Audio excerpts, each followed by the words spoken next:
Good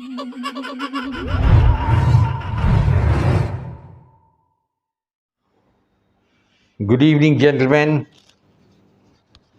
I'm going to talk to you about something very important that concerns India. And as you know, that country I'm referring to is Pakistan.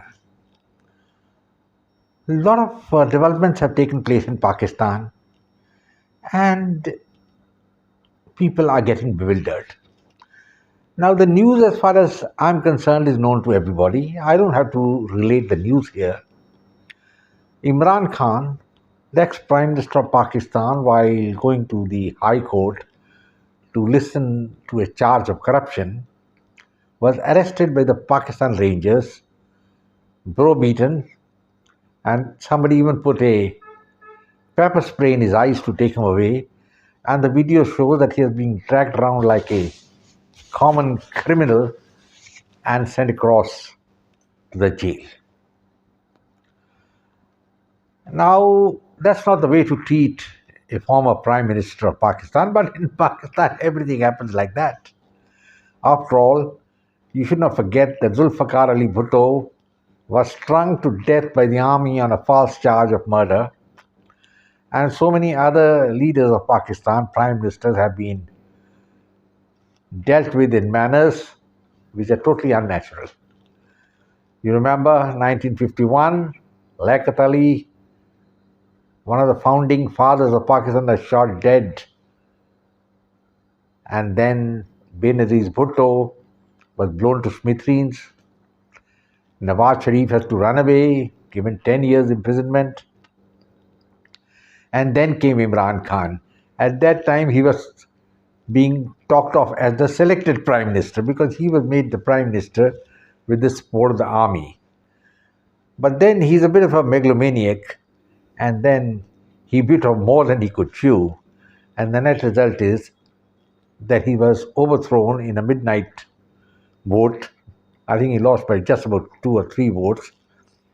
And after that, he's been in the wild wilderness for the last 8 to 9 months.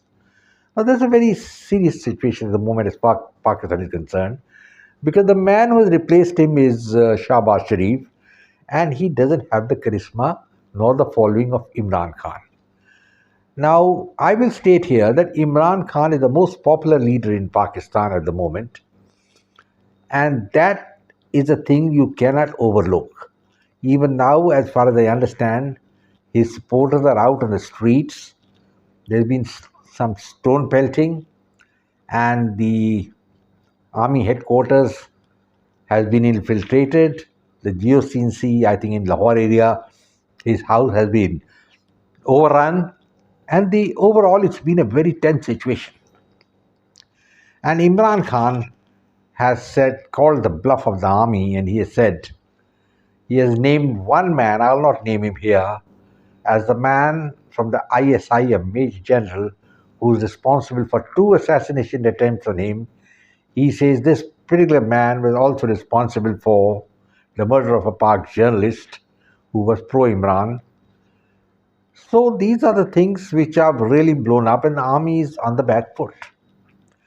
The army all the time, had a feeling that they are sent by God to rule Pakistan.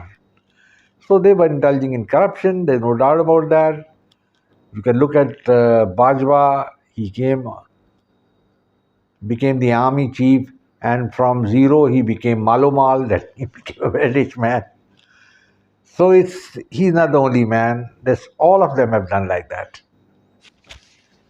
And Imran Khan also is involved in corruption charges, I don't know whether they're true or no, frankly I can't comment on them. But the fact remains that he had some charges against him, particularly of having sold some Poshakhana gifts which were given by the foreign countries, and he went and made a profit out of them. Not proved, but all the same, allegations are floating around. But the basic allegation is that he was becoming a rebel. A rebel in the sense he began to feel he's more important than the army. That's the crucial point which we have to see. He was feeling he's more important than the army, and the army was feeling slighted. General Bajwa finally retired and General Munir took over. But the situation continued. He's been blaming the army for everything now, and he says the army is a paper tiger, don't bother about it. And that is the point. The army has been slighted. They have removed Imran Khan, and now they have brought in a government by Shahbaz Sharif who's not popular, and general elections are due very soon. And what will happen if Imran Khan wins? Now, to offset that chance that Imran may win, they probably may have a rigged election, or most likely they'll keep Imran in jail on some trumped up charges, and you do not know what they do in jail. After all, they hanged Zulfikar Ali Bhutto like a common criminal, and where the chance they may not do the same thing with Imran. See, because Pakistan is a nation, is as I said earlier, once I had written an article and said it's the land of AIDS, death.